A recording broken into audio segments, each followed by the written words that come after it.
février s'est déroulée la 7e édition du Salon du Livre et de la BD au Grand Salon de l'Hôtel de Ville de Serémange-Erzange. Cette rencontre culturelle permet aux auteurs locaux de revenir aux sources.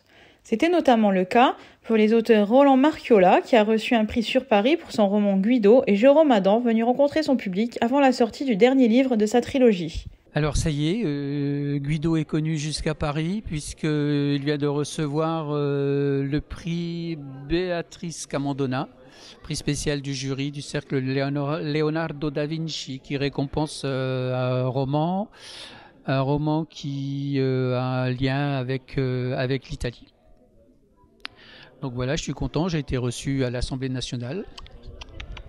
Voilà. Je suis très très content. Continue son petit bonhomme de chemin avec le deuxième volet qui s'appelle Tête de nœud, que voici que voilà. Et le troisième volet devrait sortir d'ici quelques temps. Il est en phase de correction. Il devrait sortir bientôt. Va sortir également bientôt ma pièce Rue Molière que nous présenterons au théâtre de Serémange le 2 avril à 20h30. Et puis voilà quoi, il y a plein de choses qui sont en route et la vie est belle.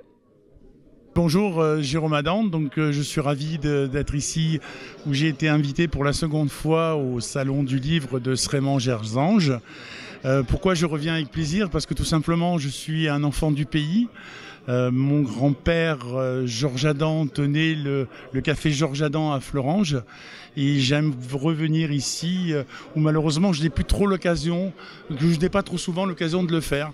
Alors j'étais venu une première fois présenter mon premier roman qui s'appelait Le Tiroir oublié, c'était en 2019, donc une aventure tout à fait exceptionnelle et je tenais à préciser que cette aventure a commencé initialement.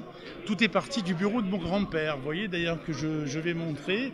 Et quand j'étais enfant, j'aimais me cacher derrière un fauteuil dans son bureau et je regardais cet homme qui était une véritable armoire à glace et je l'observais qui ouvrait des tiroirs, qui les fermait, qui taillait ses crayons. Et moi, petit enfant, je m'imaginais à l'avant d'un galion à travers les océans avec une immense carte au trésor, etc. Enfin, tout ce que l'imagination d'un enfant peut avoir et peut faire. Et donc, c'est comme ça que tout est parti. Donc, l'aventure du tiroir oublié. Donc, c'est une quête initiale qui part de Fontvieille jusqu'à Paris. Et de Paris, on s'envole jusqu'à Athènes et à travers les Cyclades pour justement aller découvrir des mystères au fur et à mesure que le livre se découvre. Donc, quand j'ai eu terminé le tiroir oublié, j'ai eu énormément de mal de quitter mes personnages, donc je suis reparti pour une deuxième aventure avec Ophélia, l'aventure continue. Donc le livre se passe entièrement en Grèce. Et alors pareil, arrivé à la fin de ce roman, encore une fois, toujours le même problème, c'est quitter mes personnages. Et donc finalement, on est parti maintenant sur une trilogie.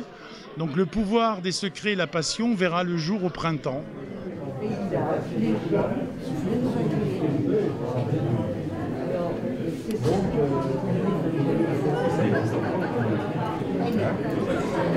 Cette édition a accueilli plus d'une quarantaine d'auteurs, illustrateurs et éditeurs venus de la France entière. Tous les genres littéraires étaient représentés. Romans historiques, fiction, manga, BD...